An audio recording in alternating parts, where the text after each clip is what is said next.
Migration, une Congolaise, mais qui a épousé un Italien. Ils l'ont traité ici de singe. S'il y avait une ministre, elle n'a qu'à partir chez eux, le Congo, c'est pas ici. Amen. Jusqu'à, bon, il est obligé d'écouter ses frères. Il a descendu la femme là. Voilà. Mais elle est là. Tu ne seras jamais roi à l'étranger. Ou tu seras roi, chez toi tu seras roi.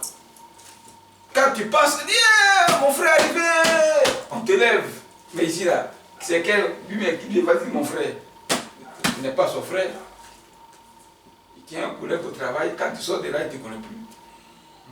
Voilà. Amen. Donc, quand tu as une vision,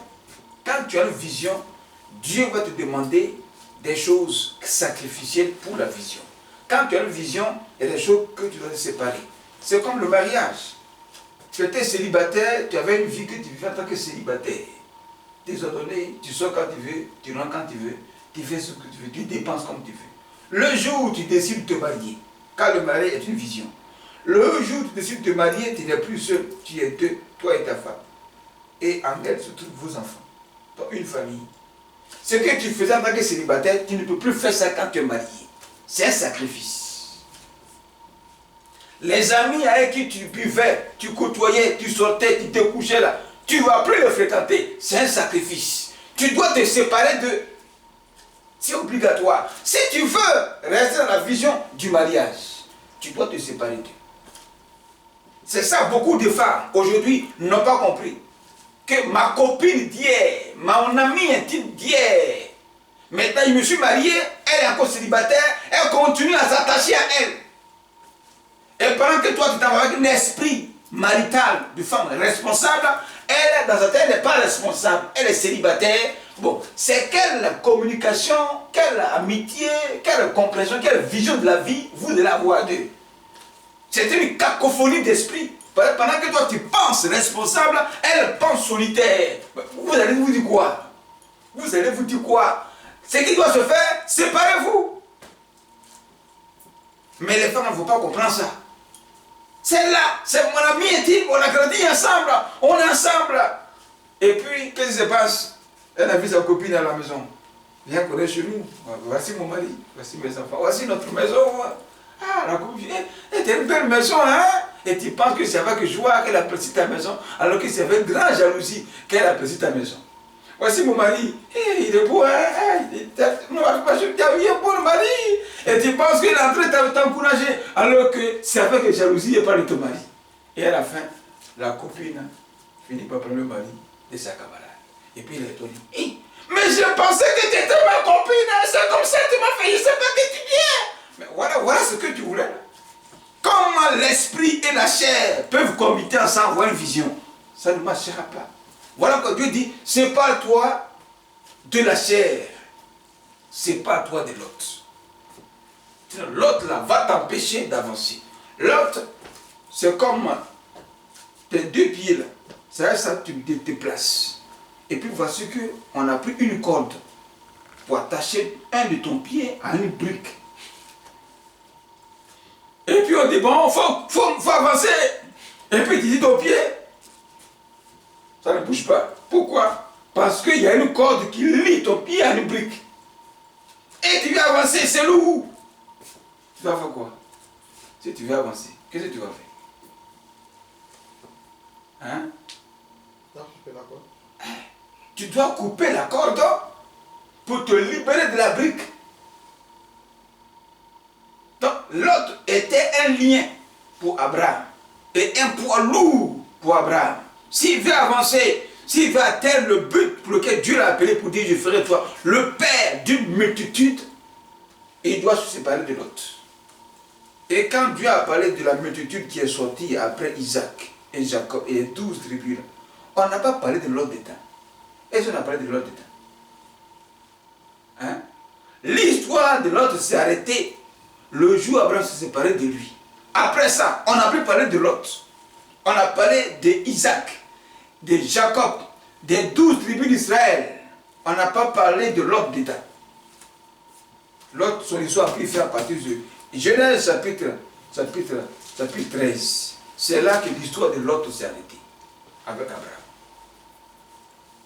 S'il n'avait pas arrêté ça, on allait continuer à parler d'Abraham avec Lot, mais des choses négatives qui allaient arriver aux deux. Et Abraham n'allait pas finir d'accomplir la mission pour laquelle Dieu l'a dit, quitte ta patrie. Il allait connaître un échec, un non-accomplissement. Amen. Donc celui qui veut aller loin en 2024 doit se préparer à se séparer des choses qui ne plaisent pas à Dieu dans sa vie. Amen. 2024, une année de rayonnement, d'éclat. Aujourd'hui, pourquoi ces pays africains traînent encore dans le sous-développement? Parce que ces pays africains sont encore attachés aux colonisateurs. Surtout ces 14 pays francophones africains, qui sont encore liés, attachés à cette brique qui les empêche d'avancer, qui est la France. Aujourd'hui, ils ont compris qu'on doit couper la corde. On doit couper la corde. Vous ne voulez pas, vous voulez, on va couper la corde. La violence, ils ont chassé la France. Et ça continue à le chasser. Chacun commence à couper la corde. La corde, c'est quoi? C'est les 11 accords. Vous avez lu ça sur Facebook, sur Internet. Les 11 accords coloniaux. Ces 11 accords-là, ce sont des liens. Burkina a coupé ça. Le Mali a coupé ça. Le Niger a coupé ça. Le Gabon a coupé ça. Qui encore? Ils sont en train de couper ça. La Côte d'Ivoire se prépare à couper ça. Quand on coupe ça, on dit qu'il faut partir. Il faut nous quitter. Amen. Pourquoi? Parce qu'ils veulent aller loin. Ils veulent aller loin. Amen. C'est ça. Si tu veux aller loin, il y a des choses qui doivent se séparer. Donc voilà ce que Dieu a demandé à Abraham. Et c'est ce que chacun doit faire. Nous, en tant qu'étrangers ici, chacun a une vision. Il y en a qui viennent qui dépensent très cher leur argent ici. Comme ils sont venus rester ici. Tu as une vision là. Il y a beaucoup de choses qui doivent se séparer. Ce que les Italiens font ici, il y a des choses que tu ne dois pas faire. Les habits de marque, les gens portent ici. Tu n'es pas obligé de porter ça si tu veux aller loin. Amen. Voilà. Les choses coûteuses dans lesquelles les gens vivent ici, tu n'es pas obligé de vivre ça comme ça si tu veux aller loin. Tu es venu ici pour gagner, non pas pour perdre. Amen. Il y en a qui viennent ici, ils ont une vision. Quand ils viennent ici, Dieu n'est pas dans leur vision. Mais pourtant, il attend que Dieu le bénisse dans le pays. Dieu fait partie de la vision d'un étranger à l'étranger. Amen. La vision, la vie spirituelle avec Dieu fait partie de celui qui veut aller loin. Parce qu'aller loin, c'est une vision. Aller loin, c'est spirituel. Aller loin, tu ne vois pas l'horizon. Dieu seul voit l'horizon. Donc pour détecter l'horizon que Dieu voit là, tu dois t'attacher en esprit avec Dieu pour que l'horizon que tu ne vois pas, il te révèle cet horizon. Mais on veut aller loin sans avoir le même esprit avec Dieu. Où est-ce que tu vas? Tu risques de te perdre. Voilà comment beaucoup ont été perdus à l'étranger. Il y en a qui sont morts à l'étranger. Joseph, malgré qu'il était gouverneur, ce n'est pas tous les Égyptiens qui l'ont acclamé, qu'il était roi, qu'il était gouverneur. Tous les Égyptiens n'ont pas acclamé Joseph. Même Potiphar, son ancien maître qui l'a quitté là, était jaloux de lui. Les magiciens de Pharaon que Joseph a trouvé dans le palais, qui étaient les conseillers principaux de Pharaon là, ce jour-là, la dernière minute là, on ne les a pas consultés. On a consulté Joseph. Pharaon les a mis de côté. Il n'était pas content. Comment un étranger peut venir nous ici dans le palais là, nous commander, être à côté de Pharaon? Est-ce normal ça? Amen. Joseph est mort. Après sa mort, les enfants d'Israël qui étaient avec Joseph, qui était avec ce pharaon-là, quand ce pharaon est mort, les enfants d'Israël ont commencé à souffrir. Ce pharaon, il n'avait aucun lien avec Joseph. Donc, ça veut dire qu'il va faire souffrir les enfants d'Israël. C'est ce pharaon-là qui a fait souffrir le fils du premier pharaon-là qui a fait souffrir les enfants d'Israël. Et il a commencé à les maltraiter dans l'esclavage. Et quand Joseph est mort, avant qu'il ne meure, il dit, le jour où vous partirez, qu'Israël partira de l'Égypte, il doit partir avec ses os. Il dit, même ses os ne doivent pas rester en Égypte. Amen. Donc, pour vous dire quoi?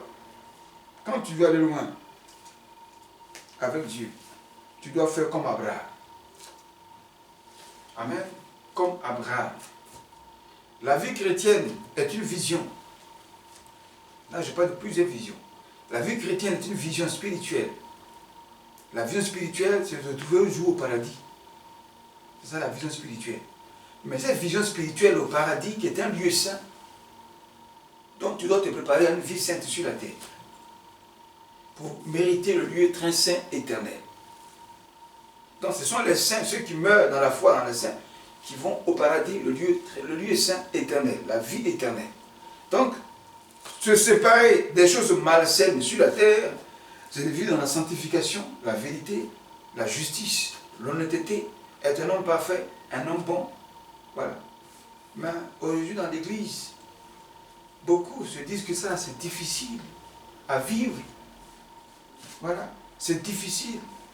Donc, ils sont entre la chair et l'esprit. Tu ne peux pas être chrétien et puis en même temps pratiquer les œuvres de la chair. La chair, c'est l'autre. Donc tu peux aller loin avec Dieu, en même temps dire au diable, viens m'accompagner. Donc le diable est à ta gauche, Dieu est à ta droite, et puis tu bouges à les deux. Amen. Mais tu ne peux pas bouger à les deux.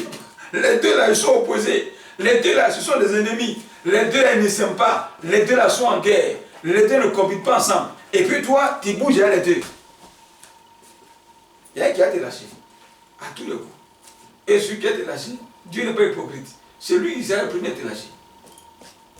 Il sera le premier à te lâcher. C'est pourquoi il dit, Dieu est jaloux, dit sa parole. Il est jaloux. Et il ne veut pas nous voir partager avec l'ennemi qui est opposé, qui est le diable. Donc Dieu ne partage pas sa gloire avec qui? C'est avec le diable. Il ne partage pas sa gloire avec le diable. Donc il est le premier à te quitter. Voilà que quand Dieu quittait le roi Saül, Saül ne savait pas que Dieu l'avait quitté. Quand Samuel disait que je m'en vais, il ne savait pas que c'est Dieu qui partait comme ça. Et il est parti en guerre, pensant que Dieu était avec lui pour mener le combat. C'est dans ça qu'il est mort. Dieu était parti il y a longtemps. Donc, Dieu se sépare toujours de ceux-là qui ne veulent pas être dans l'esprit. Il se sépare d'eux. Dieu lui-même se sépare de nous. Ce n'est pas nous qui allons nous attacher aux choses que lui n'aime pas. Amen. Donc celui qui veut aller loin dans sa vie spirituelle aussi, Dieu va demander beaucoup de choses auxquelles il va se séparer. Les hommes de Dieu sont beaucoup en action sacrificielle avec Dieu tous les jours. Tous les jours. Tous les jours. Beaucoup de choses doivent se séparer de ça. C'est pourquoi Jésus, il était roi. Jésus était roi. C'était Dieu en chair. Il pouvait tout avoir comme un roi dans un palais royal. Avec un palais qui rayonne et qui brille. Mais la Bible déclare que Jésus n'avait pas de maison. C'est un sacrifice. Jésus ne savait pas où dormir. C'est un sacrifice. Jésus ne mangeait pas partout. C'est un sacrifice. Jésus a été crucifié. C'est un sacrifice. Il n'est pas mort dans des honneurs comme un roi. Il est mort comme un brigand. Donc on l'a dévalué. On l'a déshonoré. Il n'est pas né non plus dans un hôpital luxueux. Mais pourtant, c'est le Fils de Dieu. Il est né dans une crèche, dans une bergerie. C'est un sacrifice. Donc Dieu le sépare du luxe pour le mettre dans un lieu lugubre. Il n'est pas né, il n'a pas été élevé dans une famille aisée, mais dans une famille où le chef, c'est un charpentier, un homme de petit métier, Joseph, charpentier. C'est là-bas Jésus va naître et il va grandir dans la vie d'un charpentier. Ça là, Dieu l'a séparé de tout ce qui est plaisir. Il grandit dans une médiocrité. L'enfant Jésus grandit dans une médiocrité. Et il meurt comme un bandit. Et que toute sa vie était médiocre à l'état physique. Mais à l'état spirituel, il était un roi. Donc, tout ce que Dieu appelle, voilà comment leur vie se déroule. C'est pourquoi beaucoup fuient le ministère. Ne veulent pas servir Dieu. Parce que sa vie sera toujours un sacrifice. Dieu va toujours le séparer des bonnes choses de la chair. Un bon plat, par exemple, pour toute l'odeur après la maison, Dieu dit, tu ne mangeras pas ça. Et toi aussi. Ce jour-là, pendant tout le monde est en train de manger, il dit, toi, il ne faut pas déjeuner. Aïe, il ne faut pas déjeuner. C'est ça Dieu. Et ça là, tout le monde n'est pas prêt à le faire. Se séparer de la chair, c'est difficile. Comment quelqu'un qui est riche et qui fait comme s'il n'a pas l'argent? Hein? Il est riche et il se comporte dans une vie de quelqu'un qui n'a rien. C'est ça. C'est quel est riche qui peut faire ça aujourd'hui? Quel est riche qui peut se soumettre à Dieu dans cette pensée d'esprit? Dieu t'a enrichi, hein, mais ne te comporte pas comme un riche. Comporte-toi comme quelqu'un qui n'est ni riche, qui n'est ni pauvre, mais qui est au milieu. Qui peut faire ça aujourd'hui? Il n'y en a pas. Il n'y en a pas. Voilà pourquoi Dieu ne marche pas avec tout le monde. Parce que tout le monde n'est pas prêt à faire ce qu'il te dit par rapport à sa vision. Dieu peut nous enrichir, hein. Mais est-ce que tu es prêt à faire ce qu'il te dit par rapport à la richesse? Si tu es prêt à faire ça, il va t'enrichir. Il te t'enrichir, hein, mais tu ne dois pas vivre de façon comme vulgaire comme un riche. Ni parler comme un riche qui sont très arrogants. Parce qu'il a l'argent. Il doit commander tout le monde. Quand il passe ici, il faut qu'on sache que la voiture là, c'est pour un riche qui est passé ici. Mais tu peux être riche, vous dans la voiture normale comme tout le monde ici. Qui va savoir que tu es riche? Même le voleur, il te voit. Si on lui dit que tu es riche, il va dire que les gens mentent. Vous mentez, et lui il est riche, il n'est pas riche, regardez-le. Il va chez toi, il ne voit rien de riche. Mais il n'a pas vu le coffre-fort. Voilà. C'est quand tu vas t'habiller comme un riche, tu vas passer comme un riche, il voit ta maison, là, il va t'attaquer. Et si t'attaque, il faut le donner. Il ne faut pas discuter. Voilà comment des bandits sont arrivés dans la maison des gens, des riches, et puis ils les ont abattus. Parce qu'ils résistent, ils ne veulent pas donner l'argent. Ah pourquoi? Mais parce que tu t'es comporté comme un riche. Tu es passé comme un riche, ils ont vu. Mais si tu t'es passé comme un homme simple, qui va savoir que tu as l'argent? Donc ta simplicité là te garde et te sécurise. Donc, Dieu va nous séparer toujours des choses qui vont nous empêcher d'avancer. Est-ce que tu es prêt à te séparer de ça? Voilà pourquoi la vie chrétienne devient difficile pour certains. Parce qu'il y a certaines choses qui te demandent de te séparer de ça. Même les chants à l'église. Tu es chant, tu es mis à part. Tu as une voix. Comme il dit, la voix d'un chant. La voix d'un chant est différente de la voix d'un homme normal. À force de chanter, ta voix devient aiguë. Même si tu es gros, à force de chanter, ta voix devient petite. Donc une voix sanctifiée, purifiée. Voilà. On pensait que c'est un enfant quand tu parles, ce n'est pas un enfant. Donc, la même manière que ta voix est devenue, elle s'est mise à part, elle est devenue consacrée, ça veut dire qu'il y a des sacrifices que tu dois faire pour maintenir cette voix, cette vie. Le chant ne peut pas boire l'eau glacée comme tout le monde boit l'eau glacée. Le chant ne peut pas manger tout ce qui est nourriture gras. Le chant ne peut pas manger ça. Amen. Sa voix doit ressembler à un vêtement qu'on a porté et qu'on lave. Donc il est toujours propre. C'est ça sa voix. Donc quand Dieu t'appelle à des grandes missions, à une grande vie, une vie de gloire, sache qu'il y a des sacrifices qu'il va te demander de faire. Même le diable demande des sacrifices à ceux qui veulent devenir riches. Quand ils vont voir les féticheurs, les marabouts, tue ton frère, tue ton premier fils, tue ta maman. Une partie de ton corps là, qu'est-ce que tu veux qu'on coupe? Tu vas devenir riche. Il y a un sacrifice, Satan va te demander. Il va te demander une chose à laquelle tu dois te séparer. Satan lui me réclame ça. Mais il a copié ça de qui? De Dieu. Dieu ne demande pas ta tête, ni ton sang, ni ton orteil. C'est pas toi simplement des choses naturelles, c'est tout, des choses simples. Mais Satan ne va pas te demander des choses simples. Il va te demander des choses qui vont te coûter la vie et la mort. C'est ça qu'il va te demander. Tue ton premier fils. Si moi je vais aller voir le diable, il veut m'enrichir, il va dire, mais il voit dans mon miroir que tu as un fils là. Il faut le tuer. il faut le tuer, oh, tue-le, si tu veux devenir riche. Et voilà, comme lui aussi veut devenir riche, ok. Il se sépare de son fils, il le tue. Amen. Maintenant, ceux qui ne veulent pas se séparer, parce qu'il faut se séparer, en effet, il ne faut pas te séparer des sacrifices du diable. Voilà. Mais il faut te séparer des sacrifices de Dieu. Est-ce que vous voyez ça? Ça semble être bizarre. Mais le sacrifice du diable n'est pas un bon sacrifice. En effet, ce n'est pas un sacrifice qui fait du bien. C'est un sacrifice qui va te tuer. Au lieu de prolonger ta destinée, faire accomplir ta vision, le sacrifice du diable va détruire ta vision et va détruire ta vie. Mais le sacrifice de Dieu va prolonger ta destinée, va arranger ta vie, va bénir ta vie. Donc, les deux sacrifices ne se ressemblent pas.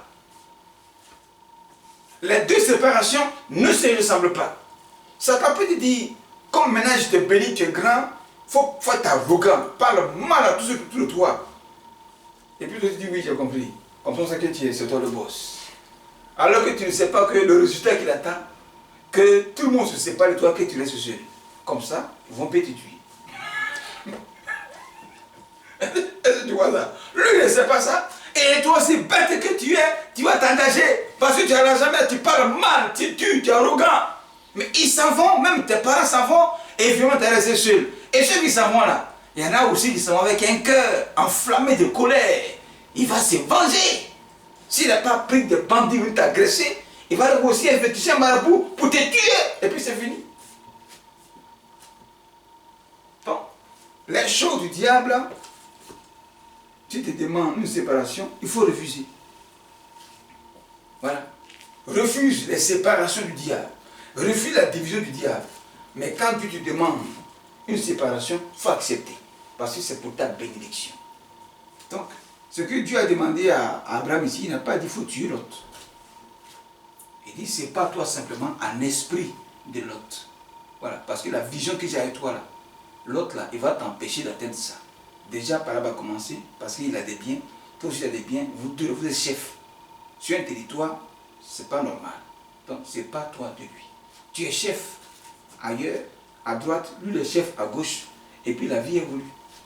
Donc, ce que Dieu a demandé à Abraham ici, c'est pas coûteux, c'est pas destructif, c'est une bonne chose. Mais quand le diable demande le sacrifice, il faut refuser ça. Amen. Nous allons prier. Nous allons prier pour que le Seigneur nous sépare.